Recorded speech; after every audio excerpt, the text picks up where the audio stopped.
Hey, we're live, everybody. So I'd like to welcome all of you guys to our Go Health on employee engagement. Today, I'm really lucky to have the opportunity to be with two great individuals, two great professionals, unique and how it relates to the overall well-being of staff and organizations. But before I get into that, I want to introduce our two guests, Nolik O'Sullivan and Jamie O'Crowley. So I'll start with a little bit about Nolik. Nolik has a master's in performance psychology and has also completed a postgraduate certificate in workplace health promotion and workplace wellness. Nolik is one of Zevo's most experienced health coaches. She pulls from her 10 years of experience working in psychology and research to deliver trainings and workshops. She's also a member of the Irish and British promotion, resilience, effective communication, improving your performance in work, and psychological training and techniques for the workplace. So very relevant to our discussion today. Jamie is a psychotherapist who has been working across a number of centres across Dublin City, as well as his own private practice. He's been working with Zevo now as a health coach for 3 years across multiple different client sites, providing workshops on mental and of course, which is very helpful. So yeah, as you can probably tell, I'm after reading those bios off a piece of paper because I definitely forget all that information. And yeah, but hopefully the rest of the conversation is going to be a little bit more candid and relaxed. But I suppose first thing to do. And I think a lot of listeners out there, when they think of engagement, they think of probably from an employee standpoint, the willingness to invest extra effort into work and to go and be above and beyond their normal day, and really be productive.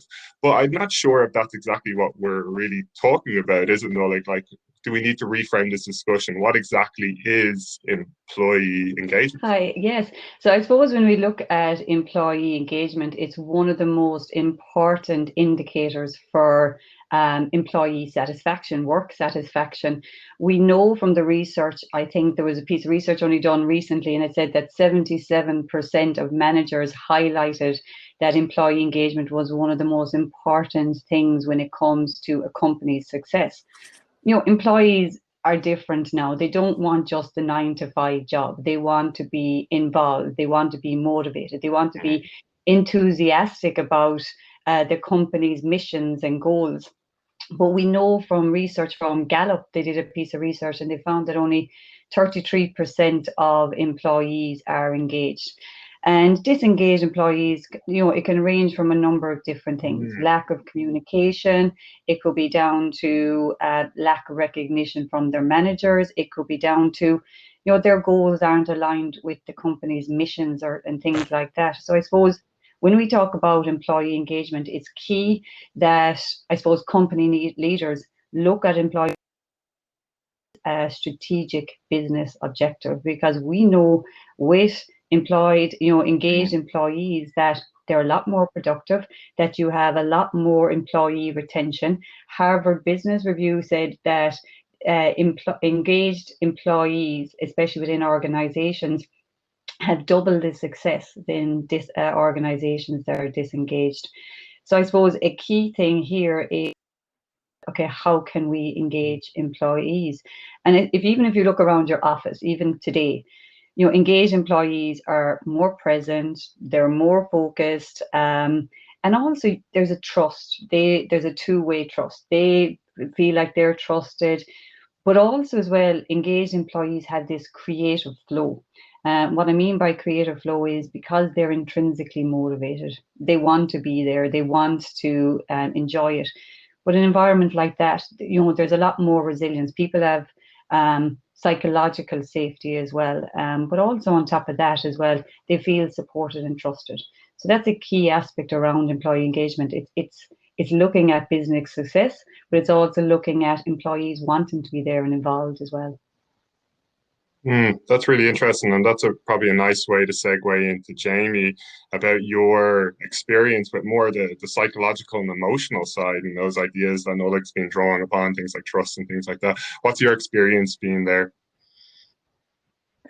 Sure. Well, I mean, I think that employee engagement with regards to psychological and emotional well-being, in and of itself, has proven to be something that varies across different companies and teams. And look, there are always going to be many different reasons for this, not limited to, but including factors such as different types of roles, different environments, pre-pandemic and during the pandemic, different company cultures and values, different expectations, and varying degrees of entitlement as well.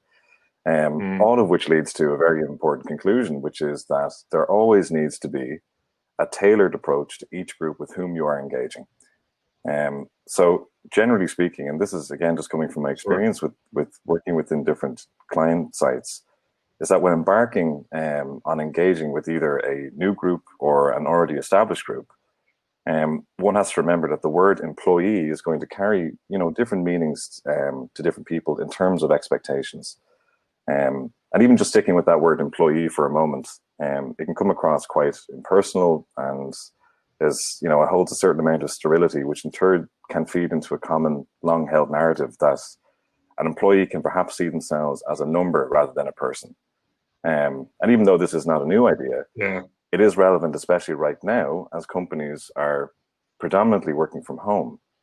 And so it stands to reason that there will naturally be a dip in engagement if a person feels that they're not only required to isolate, but are also feeling isolated from the teams that they are a part of.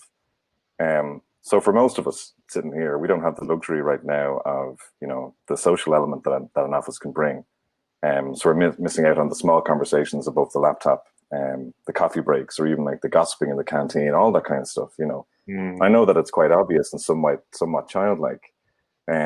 But in terms of engagement, the hampering of that social element is always going to be a factor in its demise. And that's pretty much the sense of what's been happening right now,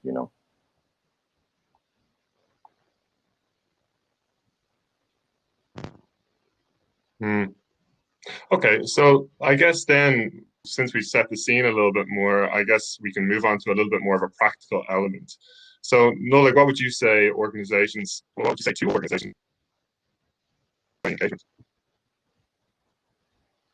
Oh, sorry, you just broke up on me there. Say that again to me, JP. What would you be able to say that would like to further develop employee engagement? Oh, sorry, yes.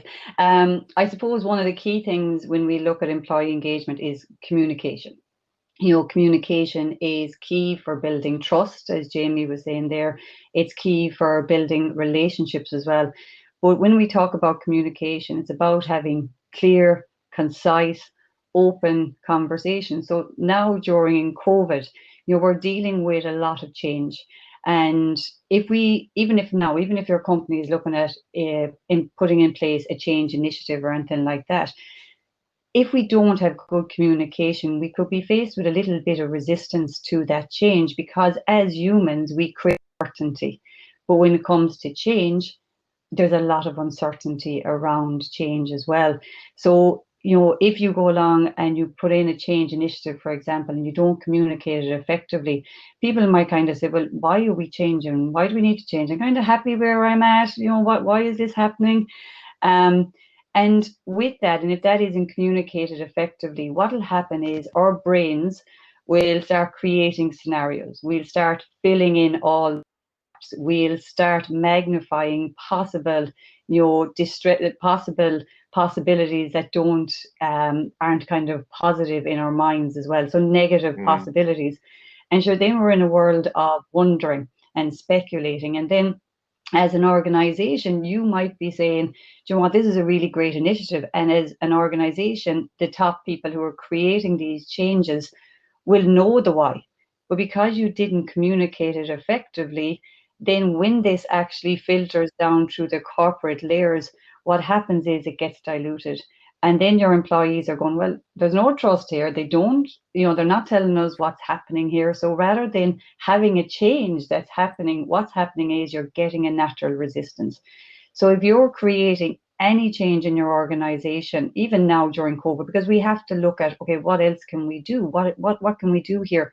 And if you're just focusing on, if you're so busy looking at the functionality of your project and not looking at the human impact, then you're going to run into trouble. So a key thing here is effective communication, because it will build relationships, it will build trust. With COVID, we know that there's a lot of fear, there's a lot of anxiety, and this can naturally narrow our ability to see the future, but also to see possible solutions to problems. So I suppose it's key here that we have open communication and that we allow individuals to communicate how they're feeling. But I think that's a core component of employee engagement.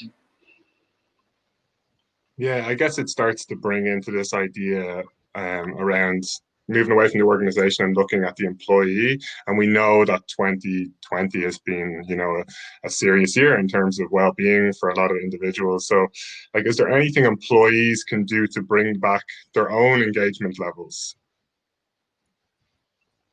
Yeah, I suppose, if we go back and look at what our needs and our goals were a year ago to now, this our goals even might have been advancement in our career, education, building support, whatever that might be.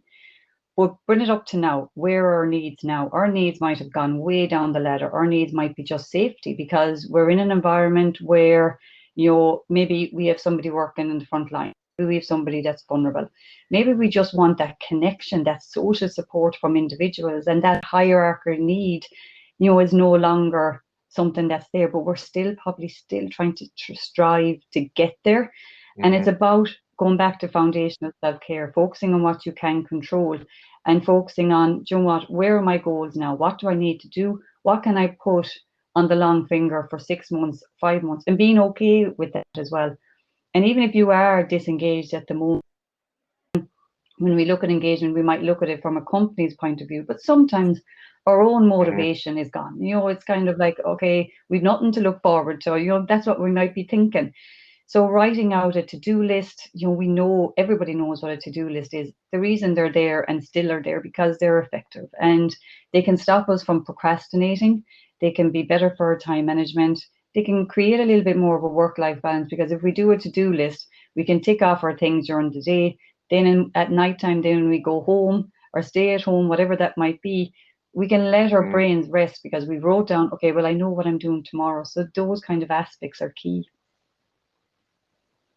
100%. And I think we're going to jump into a little bit more about some more practicalities, but I just wanted to bring Jamie back in and ask his experience of how people can emote. Sure. I mean, that there are things that we can, like in terms of boosting engagement, there are always going to be varying degrees as to why it's going to be low. And I suppose that the first and most important part of engaging in an effective way, because that's really what we're looking at, is to simplify and map for yourself. The first protocol, simplify and map for yourself the specific values and culture of the companies. This is really adding to what Nodek is saying about communication, open communication. And look, when I say simple, I really mean, simple. So on a sheet of paper, write down, what do I think the value of this company or the values of this company is? Is the management team operating within those values? If not, why? If so, can these values be reiterated to inform the culture? Because quite a large amount of disengagement comes from mixed messages and unclear boundaries in terms of what a company represents and then to whom. So, for example, look, I could start a company tomorrow with a very clear vision in mind of what my values and expectations are. But if I don't write them out or communicate them effectively or hammer them home, the culture and the values are going to be open to interpretation by all members of the staff, which of course will cause uncertainty and anxiety because there is no solid structure. Now, I'm not suggesting that by having a solid structure alone, it will alleviate a felt sense of disengagement, but it's an important place to start. And then the second part really does come back to this word employee and the connotation that word holds, because it's quite easy for the individual to get lost in the group in terms of setting up events or plans for engagement. And it's so natural to have a one-size-fits-all approach to your teams. But the trade-off here is that the people's individual needs may get sacrificed to the idea of quick and clean policy making. for employee engagement. And the reality is, as far as I've experienced, which again is only a perspective only, is that engagement will not really be solved by rigidly planning something for years on end. Engagement and the management of that engagement is, it's a living thing, which will prove to be contradictory and prove to be frustrating because, as I said, we're dealing with people and not numbers. People with feelings that are not going to be predictable. So there may need to be a tending the garden approach based on how people are feeling at the time. So perhaps in terms of engagement, think of a weekly, monthly basis rather than year-long time frame, while holding in awareness that the mood of the team and the mood of ourselves may change within that time frame anyway. And the counterintuitive thing here is that people will respond to someone who approaches them in this human way rather than, for want of a better word, like a policy robot.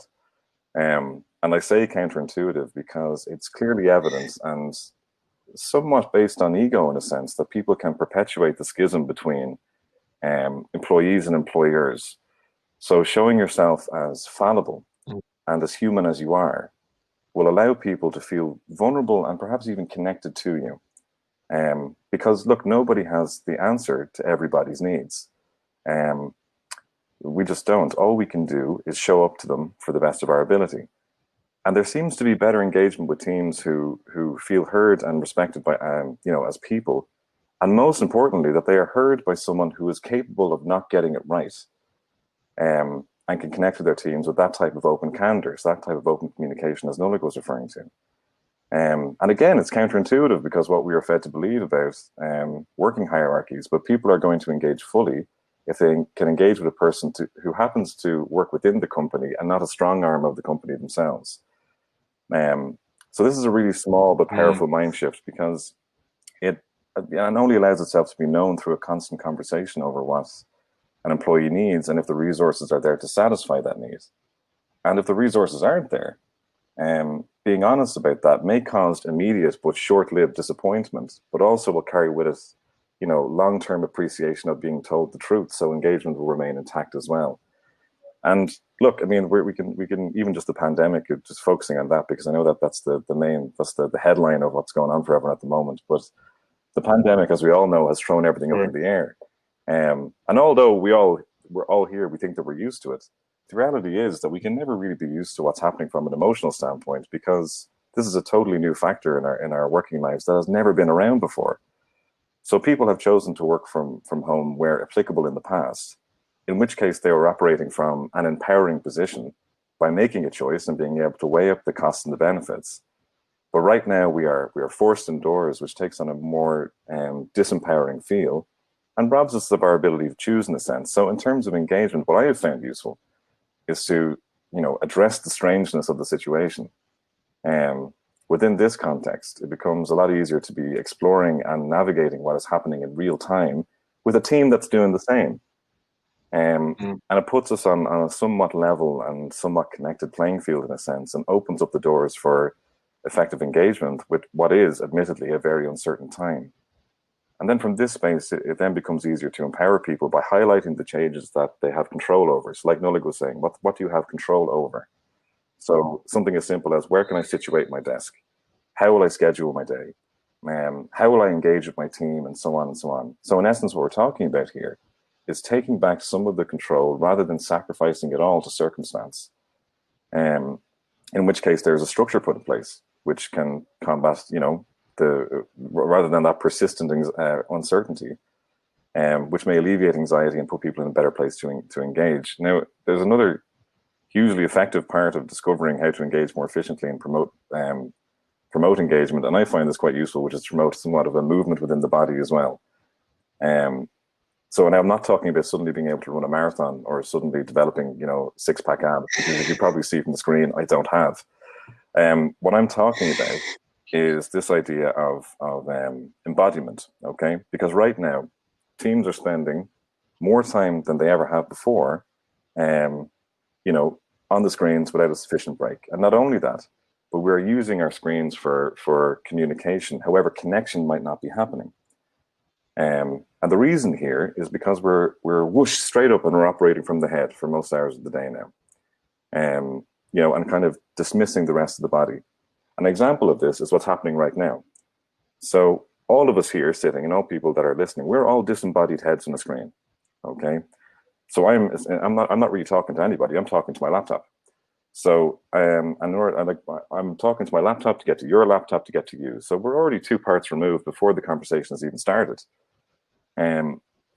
So finding ways to re-embody ourselves throughout the day by something as simple as stretching or expressing yourself through the body reconnects us with it. And again, it feels quite childlike and very simplistic, but this idea of pulling ourselves back in, see what's going on within the body, seeing what's going on with us, we're re-engaging with ourselves and setting the groundwork for engagement with others too. So we then might be able to notice what we're feeling in the body, which puts ourselves in the position of asking ourselves, what do I need around this feeling? And ultimately, as I said, it may place us in a better position to engage with ourselves first. So we learn how to do that with others too. And there's some of the things that I found quite useful during this time, during the pandemic. I think these are really nice takeaways, and they probably, I'm conscious. True, but I just wanted to kind of finish with trying to get some input on the really practical tips and the simple things that people can do with some of the challenges at the moment. And maybe, Nolik, you could kind of direct people into some of these practical tips. Yeah, I suppose it's feeding back onto what Jamie was saying there, controlling the controllables. There's so many aspects of our lives that we can't control now. COVID, the weather, the even when we're stuck in a traffic jam, we get so, we could get so stressed by that, but we have no control over that. So we need to focus right now on what we can control. And what we can control now is foundational self-care. A bit like Jamie says, to get up, to get back in within ourselves. And that can be, if anybody knows me, knows I keep going on about green exercise because we know so many benefits of it. Getting out into nature. And even if you're not somebody who likes physical activity, we know forest bathing, it's around in Japan for so many years. Just getting out into nature, stopping, pausing, enjoying it. Because sometimes with exercise, we're looking at our watch. How many steps have I done? Have I done the kilometers? Have I done it in this time? Sometimes it's about just stopping. And I know we might feel that our whole society has stopped, but maybe our heads are constantly still going, or we're constantly trying to get this done. So I think one of the most important things that we can do is just stop, and look at foundational self-care and say to ourselves, well done, we have some amount of resilience. We've got through a pandemic. We're still doing it. We're still dealing with this change. So well done to me, and not to be so hard.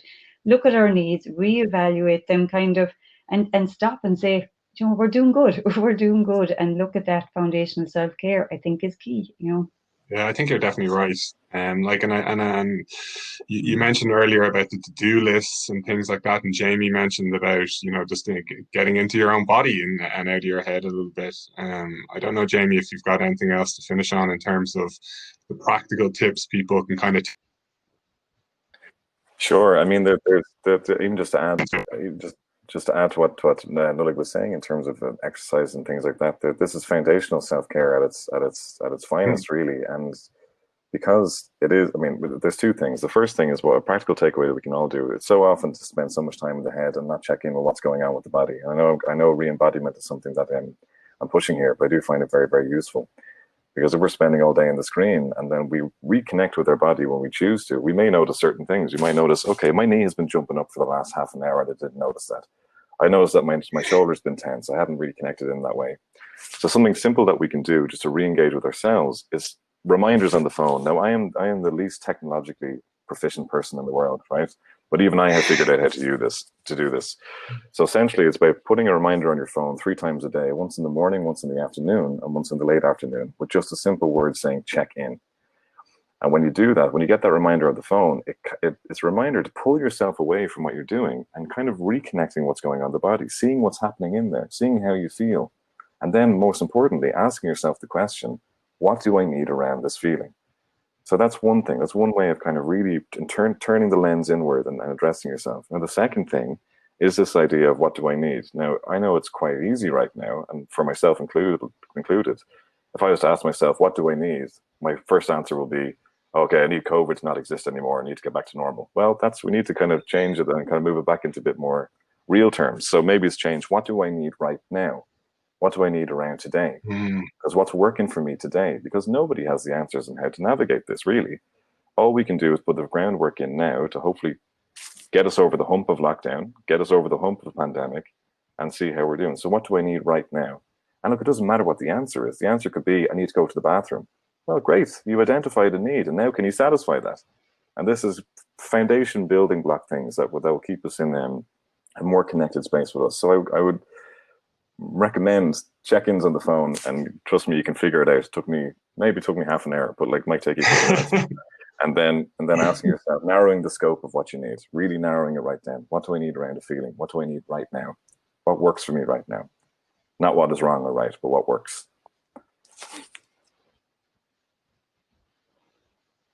Okay, brilliant. That's a really nice take for a lot of people, and probably a skill that they could almost work on and develop, and a habit that needs to be ingrained. So it might not come very easy, to doing it today, tomorrow, but I guess over a couple of weeks of doing that, you'll start to see the benefit. Would you say that? Yeah, I mean, look, I haven't met anybody who suddenly wakes up one morning and it's like, oh, do you know what? I'm fully actualized now. I don't need to do any sort of. It just doesn't happen. It's a skill set that needs to be developed. So this idea of gently bringing the lens in, gently turning that lens in, is a skill set. But once it's done often enough, then hopefully we can get to a stage where identifying and satisfying our needs doesn't have to be as much of a conscious effort, and it becomes a part of the routine, a part of your daily, like Nullig was saying, it's foundations, resilience building, self-care, that kind of thing that will carry us forward. So it certainly is a skill set, but yeah, once you get into the rhythm of it, it gets a little bit easier as time goes on. Brilliant. Okay, I'm going to try get to one or two of the questions coming through. And the first question is for Nullig, and it's in regards to this between internal communication function or HR function, and where should the leadership be for employee engagement? Or does that matter if there's a good organizational framework that can all work for the together within kind of mindset? Where should that leadership be?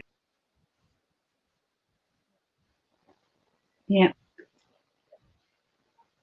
Yeah, I think you froze there at the last bit of it. I think I got the question there. I suppose, look, when we look at communication, having a communication framework is key, because at least we all understand where we're coming from it. Look, we could have employees who don't necessarily then maybe not be the managers, but they might have leadership skills in themselves as well. So when we look at, I suppose, any form of leadership, whether that's within a framework, whether that's within a group, we need to be building support and trust. They're the key things there. We need to allow individuals to have psychological, I suppose, create an environment where we have psychological safety. When we talk about psychological safety, it's about, a lot of the times we might be afraid to say ideas out of what we could create, because we might feel like, oh well, I can't say that because that's an idea or a plan I have in my head. We can't say that because I might get ridiculed, or I might be told, that's not my space. Whereas if we create an environment where we're allowed to voice our opinions and create that as well, that can build about a lot of leadership as well. So I think it's about having that engagement, but I think having a communication framework is key. But a communication framework is not going to work if we don't have the buy-in from individuals as well. So everybody has a bit of a say in it as well. Could be key. Maybe Jamie might be able to elaborate a little bit more. Yeah, I mean, I feel that it really comes back down to that open, somewhat very open candor in terms of communication as well, and just identifying what it is you need, and seeing the resources out there to satisfy that, because especially right now, there are no silly ideas. We're really just trying to find something that works for us, and what works for me might not work for you, but that's okay. I'd be wary of anyone that says that none of us when we were born were given a pamphlet that said, here's what you do when there's a global pandemic when you're older. Or if there was a pamphlet, I certainly didn't get one. Yeah. Great. So with that in mind, I suppose it stands to reason that nobody has the right answer. So there are no silly ideas. All we're trying to do is identify what our needs are and identify something that works for us. And in terms of psychological safety, look, even if it's naming something for yourself, irrespective if a solution can be found to it, the very point of being heard by someone can be massive, even just in terms of basic support anyway. So you might have an idea about, okay, I want to do this to myself, but I feel a bit awkward. I don't want to name this to my management team. But even just saying it and for it to be received in a way that's not dismissed can be huge, even just saying something out loud. Because even if we're all of us here are constantly in a state of thinking in swirls of images, of contrasting images, one-word memories, conflicting ideas. It's one of the benefits of being a grown adult. It's awful, but it's this constant swirl. But by saying something and by tuning in, and then naming what you feel, one of two things is going to happen. You're going to say what you feel, and you're going to think, yes, this is a perfect, accurate representation of what's happening for me internally. Or you're going to say something, and you're going to go, I have no idea where that came from. What does that even mean? But it doesn't matter, because you're naming something. It becomes more tangible and becomes more work withable. And then, of course, the bonus, if it's heard, and if it's obviously passed back to you in a way where there's a solution attached, that's fantastic. But if not, you're still putting that energy out. It's not coagulating and festering internally and growing new heads and making something a little bit more palpable in a time when everything's really uncertain anyway. So feelings right now are going to be more HD. They're going to be more volatile. There's going to be, a lot of really exaggerated introspection that's carrying us forward right now. But moving some of that energy out can be really beneficial, and hopefully if it's heard, Brilliant. Okay, so that really brings us right up to the edge of our time. So I'm going to thank both of you for that really nice kind of conversation. Right now we are going to, well, I know we missed out on some questions, but luckily, we've got Richard coming on again to discuss ways that we can implement employee engagement into the workplace. So hopefully he's going to be able to answer some of your questions that have been coming through at the moment. But of course, we'll get back to them over the course of today and tomorrow as well. So thanks everyone for tuning in, and enjoy the next part. Thanks everyone.